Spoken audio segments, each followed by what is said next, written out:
जय श्री गणेश दोस्तों। हमारी आज की कहानी का नाम है तुलना। कहानी अच्छी लगे तो प्लीज चैनल को सब्सक्राइब कर लीजिएगा। अब शुरू करते हैं कहानी। ओहो, तेवर तो देख जरा अपनी बहुरिया के। सास और ताई सास सामने बैठी रह गई और सुबह की चाय पूछना तो दूर, फ्रिज में से ठंडा दूध निकालकर खुद पी लिया और बाय बोलकर हाथ हिलाती चली गई पति के साथ। और रितेश ने भी तो खुद ही कॉर्नफ्लेक्स बनाया अपना। सास का ना सही, पति के नाश्ते का ही ध्यान रख ले। कमला की जेठानी हाथ नचाकर बोली तो कमला ने शर्म से नजरें नीची करके जवाब दिया, वो क्या है ना जीजी, नौकरी वाली बहू है। 9 बजे दफ्तर पहुंचना पड़ता है और आधा घंटा पहुंचने में भी लगता है। उससे पहले जैसे तैसे खुद तैयार हो जाती है, यही बहुत है। हमारी तरह मुंह अंधेरे उठने की आदत भी तो नहीं आजकल की लड़कियों को जीजी। और रितेश को तो शुरू से ही आदत है अपना काम खुद करने की। आप चिंता मत करो, हम दोनों की चाय मैं बना देती हूँ। फिर महाराजन आ जाएगी थोड़ी देर में। रोज ऐसा ही चलता है क्या तेरे घर में?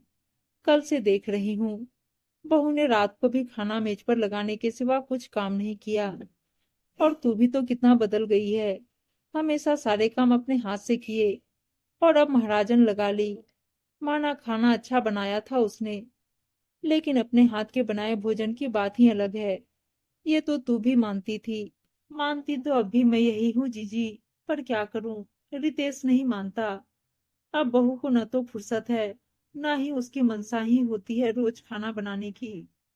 शुरू शुरू में समझाया था मैंने कि दोनों सास बहू मिलकर घर संभाल लेंगी, मिल बांट कर काम कर लेंगी।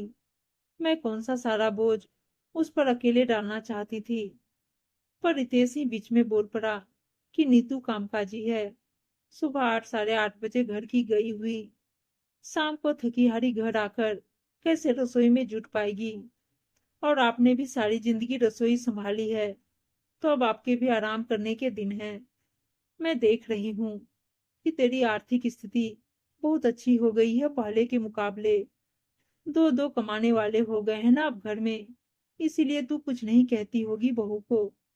अरे पर जरा सोच, ऐसा पैसा भी किस काम का जो घर परिवार की जिम्मेदारी भूलकर कमाया जाए। कितनी औरतें दोनों जगह की जिम्मेदारी अच्छी तरह से निभाती ही है।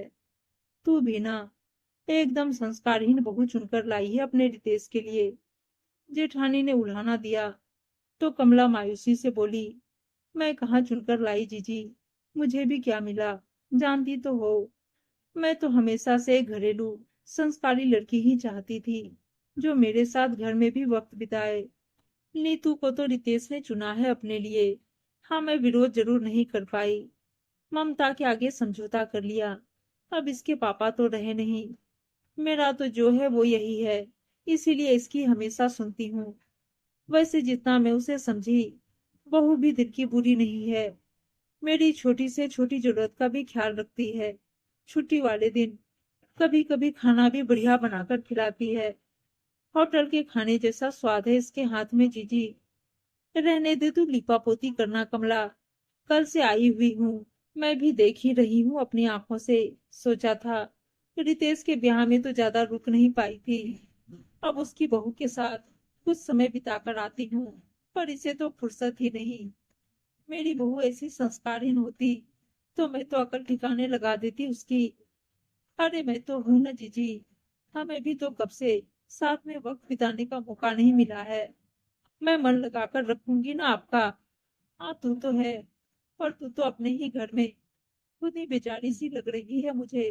खैर, चल चाय बनाकर पिला दे, मेरा तो दिमाग ही घूम गया। कमला चाहकर भी जेठानी की बातों का विरोध नहीं कर सकी। वैसे वह जितना समझ पाती थी, उनकी बहू दिल की बुरी नहीं थी और शायद बनावटीपन से भी दूर ही थी। लेकिन ये भी सच था कि इकलौते बेटे के लिए जैसी बहू का सपना वे प्रारंभ से देखती आ रही थी, नीतू वैसी तो बिल्कुल भी नहीं थी। दूसरी ओर जेठानी की दोनों बहुएं गृह कार्य में दक्ष थी। जब तक संयुक्त परिवार में थी, 10-15 मेहमानों को तो दोनों मिलकर बड़ी अच्छी तरह संभाल लेती थी। हाँ, पिछले 2 सालों से जरूर दोनों की रसोई अलग हो गई है। और जीजी सुबह का खाना बड़ी बहू के यहाँ तो शाम का छोटी बहू के यहाँ खाती थी। पर इसमें भी तो मजा ही आता होगा उन्हें। एक तो दोनों समय घर का ताजा खाना और दोनों बहुओं के हाथ का स्वाद भी मिल जाता था। कमला तो तब से वहां जा ही नहीं पाई है, पर इस बार जीजी के साथ ही निकल जाएंगी। अपने घर में ना सही, जीजी के यहाँ जाकर ही कुछ दिनों ये सुख उठा ले। शाम को जब नीतू ऑफिस से आई तो उसके हाथों में गर्मा गर्म जलेबी वे समोसे के लिफाफे थे। उसने बैग एक ओर रखा और झटपट प्लेटों में नाश्ता डालकर ताई और सासू माँ को पकड़ाया। प्लेट हाथ में लेते हुए ताई ने ताना मारा, बहू तेरे हाथ का भी कुछ मिलेगा खाने को, या मेरे लौटने तक बाजार का और महाराजन के हाथ का ही खाना पड़ेगा बस। जरूर मिलेगा ताई, कल शनिवार है, 2 दिन की छुट्टी है मेरी। बताइए क्या पसंद है आपको।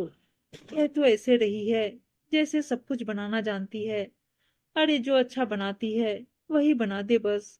बिहार में तो खीर में चावल डालकर ही शगुन पा गई थी। अब कुछ खुद पकाकर खिलाए तो दोबारा शगुन दूंगी। आपका आशीर्वाद ही बहुत है ताई। ताई उसके मीठे बोलों से जरा भी प्रभावित नहीं दिख रही थी। अगले दिन सुबह के नाश्ते से लेकर रात के भोजन तक तीनों समय के भोजन की जिम्मेदारी नीतू ने बखूबी निभाई। कमला को भी उसने रसोई से दूर रखा। हाँ, महाराजन ने अवश्य उसका हाथ बटा दिया था। ताई मन ही मन उसकी पाक कला से प्रभावित थी। सगुन भी पकड़ाया, परंतु खुलकर प्रशंसा नहीं कर सकी। अहम जो आड़े आ रहा था। अगले दिन सवेरे ही, रविवार को, रितेश अपने दोस्त की शादी में शहर से बाहर चला गया। दोपहर से कमला को ठंड लगकर तेज बुखार चढ़ गया। ताई तो बहुत घबरा गई थी, लेकिन नीतू ने फौरन डॉक्टर को बुला लिया। समय पर दवाई खिलाने से लेकर ठंडे पानी की पट्टियां रखने तक सारी जिम्मेदारी उसने बखूबी निभाई। वैसे ताई कमला के कमरे में ही सोती थी, लेकिन रात को ताई के सोने की व्यवस्था दूसरे कमरे में करके नीतू ही कमला के पास सोई।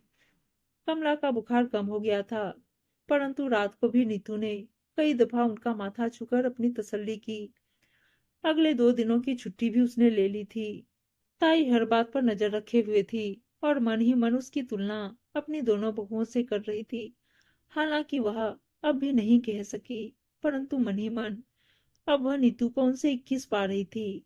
15 दिन बाद जब ताई लौटी तो कमला भी कुछ दिनों के लिए उनके साथ उनके घर आ गई। दोनों बहुओं ने फीकी सी मुस्कुराहट के साथ चाची सास का स्वागत किया। बहुत जल्द वो समझ गई कि जेठानी के घर में सब कुछ पहले जैसा नहीं रहा। दोनों भाइयों के बीच वो हंसी मजाक नहीं बचा था। दोनों बहुएं आपस में जरूरत भर का बोलती। चचेरे भाई बहन के बीच प्रेम कम और प्रतियोगिता अधिक थी। सुबह का खाना बड़ी बहू ने कमरे में ही भिजवा दिया तो कमला से रहा नहीं गया। जी आप मेज पर सबके साथ खाना नहीं खाती अब। अरे कमला, घर में होता ही कौन है दिन में। बच्चे देर से आते हैं और सोमेश तो सीधा शाम को ही आता है। बड़ी बहू मुझे समय पर खाना दे देती है, फिर खुद जब मर्जी होती है तब खाती है। कमला ने कोई उत्तर नहीं दिया। शाम को कमल पिज्जा लेकर कमरे में आया। कमला उस समय बाथरूम में थी, परंतु उन्हें सुनाई सब दे रहा था। कमल अपनी माँ से कह रहा था, माँ गीता के सिर में दर्द है, इसलिए आज पिज्जा मंगवा लिया है। आपके और चाची के लिए यहीं ले आया हूँ। जीजी फुसफुसाकर बोली, कमल जब तक तेरी चाची यहाँ है थोड़ा ध्यान रख लो तुम लोग। पिज्जा मंगवाया है वो तो ठीक, पर साथ बैठकर ही खा लेते। माँ बच्चों के इम्तिहान चल रहे हैं, उनको डिस्टर्ब नहीं कर सकते। चाची तो अभी रहेंगी, कभी बाहर खाना खिलाने ले चलेंगे। अरे पर बच्चे भी तो खाना खाने उठे ही होंगे। माँ पिज्जा ठंडा हो रहा है। कहते हुए कमल बाहर निकल गया। कमला बाथरूम से निकली तो अनजान बनते हुए बोली, अरे वाह पिज्जा, बहुत दिनों से नहीं खाया। चलो जीजी शुरू करो, ठंडा हो जाएगा। जीजी आंखों में आंसू भरकर बोली, कमला मैं अपने परिवार को जोड़कर नहीं रख पाई।